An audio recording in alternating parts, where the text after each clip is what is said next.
The professional response that you want to give is one of warmth, understanding and non-judgment, and also confident in what you're going to do to support the family or advise, because what we don't want is somebody who's managed to work up the courage and find the space to tell you, and then you not knowing what to do with that information.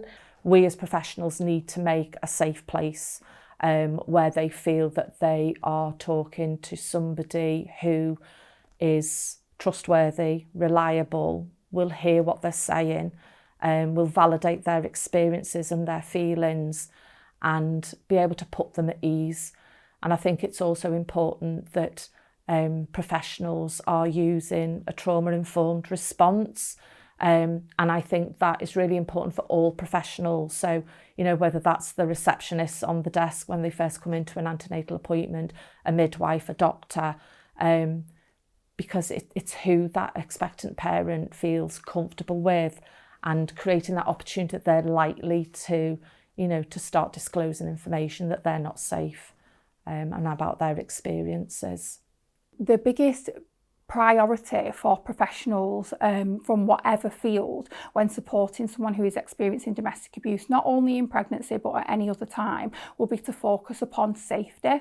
Safety is key of not only the mum but of the unborn child and potentially wider families too.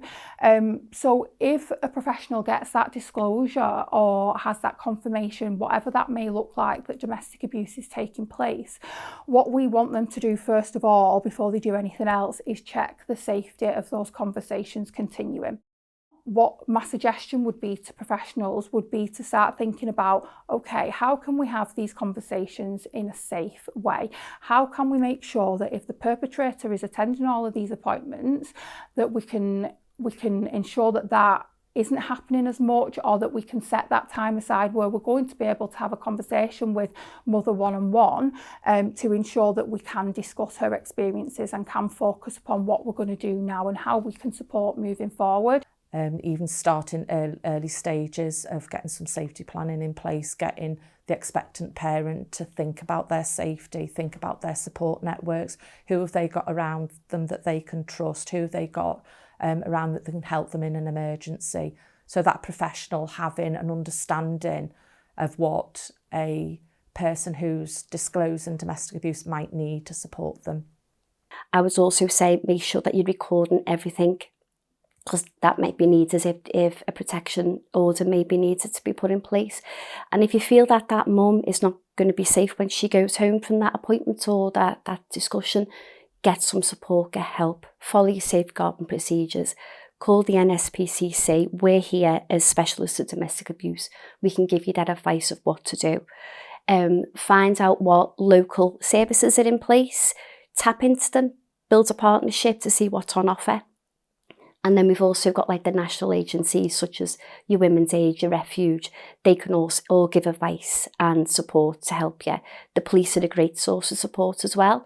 So if you feel a woman and the unborn baby is in immediate danger of harm, contact the police and don't let them leave your side, really. You know, don't let them leave your office. As well as the focus upon safety, we also need to be really, really mindful of as people who are in a professional role and maybe not experiencing domestic abuse, hopefully, you know, we in our eyes will see it as, okay, we've got a victim here, we've got an unborn child, we've possibly got other siblings in the mix too. Why doesn't that person just leave and get to a place of safety? We need to be mindful in our response that it's not as simple as that. There are many, many barriers and many reasons as to why a victim of domestic abuse feels unable to leave a relationship. So we just need to be really mindful of that in our response and ensure that we aren't expecting too much from them, and keep our response really kind of individualised and tailored to that person too.